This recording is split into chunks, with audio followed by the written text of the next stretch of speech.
Yeah, good morning, KXRO Live at 9. Pat Anderson along with Darwin Sharrow. We welcome you to the Thursday edition of the show. Man, holidays are here. It's about, 6 days away from Christmas? Yeah. This weekend, the last shopping weekend. Pretty exciting news, though, for the locally filmed production of Grayport, written and directed by Aria. Hi, Aria. How are you? Hello. I am fantastic. I could be dancing in the streets today. Your voice sounds like you could be dancing. Now, Aria is filming a movie called Grayport in this area. You wrote the film. You're producing it. You're directing it. I'm a very busy girl. You're doing it. You're doing it all. And why are you so happy? I'm happy because for the past few weeks we've been running a Kickstarter online to get our funding together for this tiny budget little independent movie that's a feature film, and just yesterday afternoon we hit our minimum goal, which was $7,500. So nice. Everything from this point on is going to just really help us move the production faster and cover our contingencies and maybe get a second camera body. That would be amazing. Wow. So we're feeling a lot happier now that we know we're not going to lose what we had raised, because Kickstarter's all or nothing. And when we were at 6,000, or 5,000, we're going, are we going to get to keep this?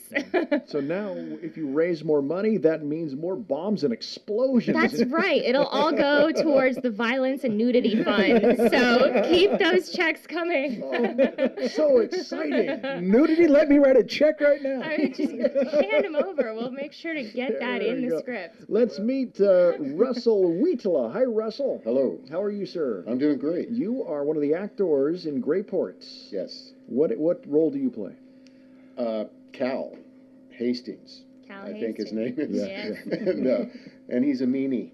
He's the villain. He's the Mean villain. guy. Also, Dun, dun, Bob dun. Parks. Bob, how are you, sir? I'm good, thank you. What is your role? I play Frank, who is the hero of the story. Good for you. I'm an investigative journalist who's trying to discover who has murdered the mayor of Grayport. Okay. Now, how did you find these two gentlemen, Aria? Oh, well, it was quite an adventure. We started casting, I think it was back in September. I can't even remember now. It's been a little while. September. Yeah, and we got lucky the first couple of days. Russell was amazing and really nailed the part of the villain. So he was in from the very beginning. And then I spent the next couple of months trying to find the hero, desperately. It was really difficult. I saw, I think, over 100 people and couldn't get the guy. But Russell had suggested Bob Parks from the very first day. But Bob wasn't available. So basically we spent 2 months waiting for Bob to be available to come in and audition and steal the show. Wow. And you did. And he did. I was putting a roof on my house. He was so I this didn't roof have any story. time Yeah. for this I foolishness. got a leaky had house. I'm busy. That's right. That's I had the right. things to do while the sun was shining. That's and, right. And I suggested him for ulterior motives because now I get to be mean to him. To Bob. So if I can ask you two gentlemen how you became interested in acting, and Russell, I'll start with you first. Now, what made you want to try out for this movie? Oh, well, it's a unique opportunity. I've done a lot of stage plays, and I just always wanted to learn more about the process of filmmaking. So I decided, okay, this is the opportunity. So you've been involved locally with acting. Yeah, I've done a few up here and many down in Raymond. Okay. Probably a total of 80. So you're no stranger to the stage, then. No. Bob, what about you? kind of the same story. I've been involved in theater since I was in high school and got a degree in theater arts from WSU, and I taught speech and drama and English at Hopkins Junior High 150 years ago. And then I got involved in Driftwood Theater when I moved to Aberdeen, and then my wife and I ran a dancing school for several years, and then I hired on for Weyerhaeuser, and all that foolishness stopped for 33 years, and now I'm kind of getting back into it. Good for you. I'd like to get him back into the foolishness. You did. So what qualities do these two gentlemen have that you needed for Grayport? Well, you know, it's funny. Every time I cast for something and I do auditions, it's usually not a close call. It's usually not, oh, you know, it could be this person or that person. I'm really torn. I have such a clear picture of what I want in my mind that someone will come in and they will be exactly that, and they will have the acting skill down, and then they will look like what I pictured for the part, and it'll be obvious. And so that's always been easy. Like, you just have this feeling of, oh, that's absolutely the person. But the tough part is getting to that, because sometimes you have to see a lot of people before you have that intuition that this is the right guy or girl for the part.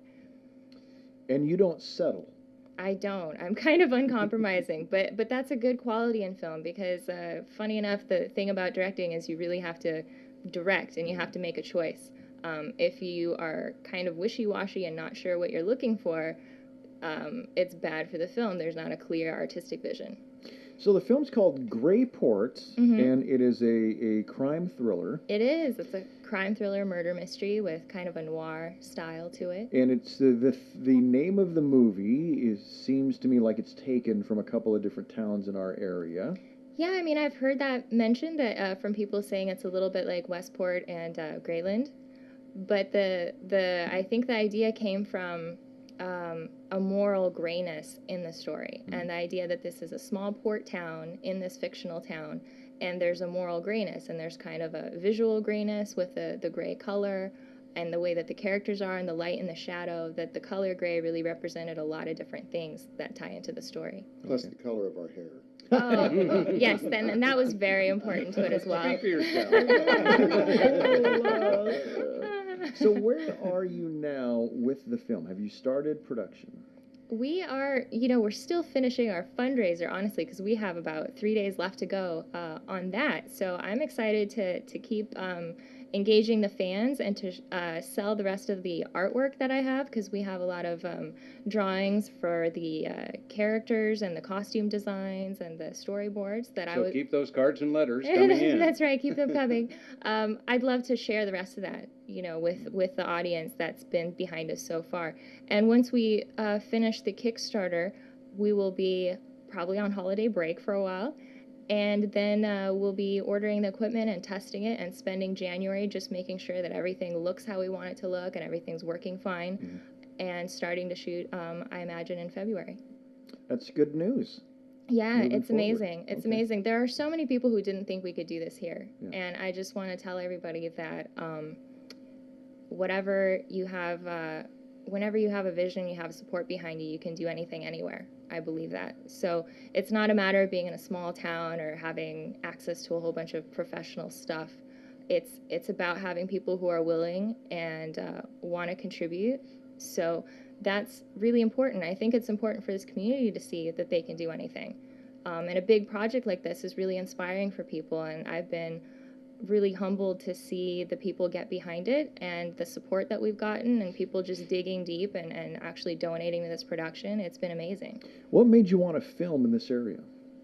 Well, I was here on a break during summer, and I was just trying to get away and kind of figure out my next step in life and focus on some writing and be alone. Oddly enough, I didn't have any plan of making a film. But after spending some of that time alone and really isolated, because all my family and friends were back up near Seattle, I wanted to do film again, because that's what I do in Seattle. And I thought about doing just a tiny little project like on the weekend. And I thought I'd go out, I'd meet some people, I'd rope them into doing a little short film or something. And when I did that, when I went out and started talking to people about a film, all of a sudden there was so much enthusiasm, because it's a rare thing to happen in this area for someone to make a film. I guess there's not really a filmmaking community like there is in Seattle. And there was so much enthusiasm, people getting excited about just the concept, and I started getting a lot of contact from the people in the city council, people in the press. Like, there was just a huge amount of support, and I realized we could do a feature film, much less, not just a short film, but a full, complete feature-length film with these amazing locations. People were donating locations, people were volunteering. It's just been incredible. So I think it was partially the story that I came up with, but a huge part the city of Aberdeen and Hoquiam and the people in the surrounding area that said, we want to do this. We want to be known for something special and do it together and have this be this great community project. So would you consider some product placement for advertising dollars? Well, all of a sudden Taco Bell Taco shows Bell. up with like a wrapper on the ground, and You know what's funny is that I really want to support the local businesses here. I would love to show them to the audiences in Seattle and around the state and around the film festivals. And we do have some wonderful supporters that are local businesses, and I'm thrilled to have them. We have the Wishkah River Distillery is going to be the liquor that our hero is drinking, and fantastic. We have Casamia Pizza, who, by the way, I love. Like, I could eat my weight in Casamia Pizza. So, I mean, these backers for the film, they are really businesses that I believe in, that are great for the harbor, and they're local. So it's not sponsoring McDonald's and saying go childhood obesity, you know. I mean, it's actually something positive, and I love that. I love it that I can also help the community by involving those businesses. That's very cool. Aria's joined us, who is the writer and director of Grayport, a crime thriller that is being filmed here in the area. We've got a couple of our actors in the studio, Russell Wiitala and Bob Parks, who have roles in Grayport. Tell me about the movie. Give us some background on Grayport. What's it about? So in the story of Grayport, which, like I said before, is a crime thriller murder mystery, we follow Frank Blakely, who's an investigative reporter, into digging deep behind a murder that seems to have been covered up by the police. They're pretending to investigate it, but nothing's really happening. And it's a high-profile murder. It's the murder of the mayor. And Frank is working very hard at a failing paper, and he is so committed to the truth of the story, and he so believes in the importance of a free press that he keeps going against all odds, against all these obstacles. And through the twists and the turns that are in the plot, he uncovers this shocking criminal conspiracy and the villains behind everything that's been going on. And without giving it all away, I mean, he kind of ends up saving this town from what they didn't recognize, even though he was the one person that nobody counted on to do anything, because he was just this down-and-out journalist who drank too much. And he has a lot of regrets in his life, and he's a fascinating character psychologically, because I think he's gotten to that age where he's looking back at the past and he's realizing he can't change those things. But he can stand for something, and he can believe in something, and his life can have meaning if he goes after that truth. And I think that's why he becomes so obsessed with finding what's really going on. This is not your first film. It's not my first film, no. I have a number of IMDb credits, if anybody's curious, but all my other films have been short films or films that I have worked on for others in the Seattle indie scene. And it is my first feature-length film, so in that way, it's very exciting, and I'm really grateful to the community for supporting it and making it a win-win, you know, helping me as an artist and me really being able to show Aberdeen, show all the beautiful locations here, the historic buildings, the cool businesses, yeah, I think it's just a fantastic combination that I wouldn't have expected of how it turned out, but that's how life is sometimes. It's great how things turn out. What's our projected release date? Yeah, gosh, it's so hard to look that far ahead, honestly. But I would say if we are starting to shoot in February, probably a year from then, or by the summer of the following year. Okay, because the film studio wants to know, Aria. Yeah, well, it's different when you are working for, you know, a $10 million budget or whatever. They can stick to a very set schedule because they have the money to do so. When you have, you know, what we'll have is probably a little over $6,000. You have to, you know, take what you can get when you can get it. And so you have to remain flexible and make it organic. If a location becomes available, you use it. If someone's busy, you wait. So that's what we're going to have to do, and that's why I try not to pin a date down, but just move as quickly as we can, as efficiently as we can, and just make sure that it's the best possible product it can be, and not rush it. Russell and Bob, your thoughts on this project? Pretty exciting, huh? I'm thrilled to death. Really, like she said, she came here to do a weekend project, and that's what I thought that I was getting myself into. But it's turned out to be much more, and wow, it's wonderful. Yeah. It's really exciting, and I'm so proud of the the harbor area for supporting it, and Absolutely. the people around here have really pitched in and helped, and are really supportive, and I'm so proud of them for that. I have to say though, the whole thing hinges on this very talented and very motivated young lady here. Shouldn't happen. She, I can tell she is very detailed and she is very specific and she knows exactly what it is that she wants. She's not wishy-washy on any character or any scene. She's got a vision, I guess. Yeah, you have to, that compass has to point to where north is, and if it's not pointing, it's going to be a mess. So I think that's always been an asset to me in trying to create any kind of art. I started off as a visual artist, as a painter, and as a writer, and then combined the two and started doing filmmaking. But yeah, I mean, having a sense of clarity about what you're trying to accomplish, even if people don't like it, at least it had a voice. Because if you don't have a sense of clarity, then no one loves it or hates it. It's just sort of like, well, it's there. It's called Grayport. Aria is the writer and director, produced by Andrew LaFontaine. Mm-hmm. Yes, okay.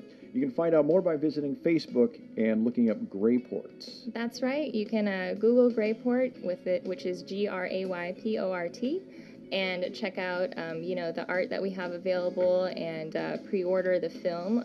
This is kind of the last couple of days to do that, and also be a fan on our Facebook page.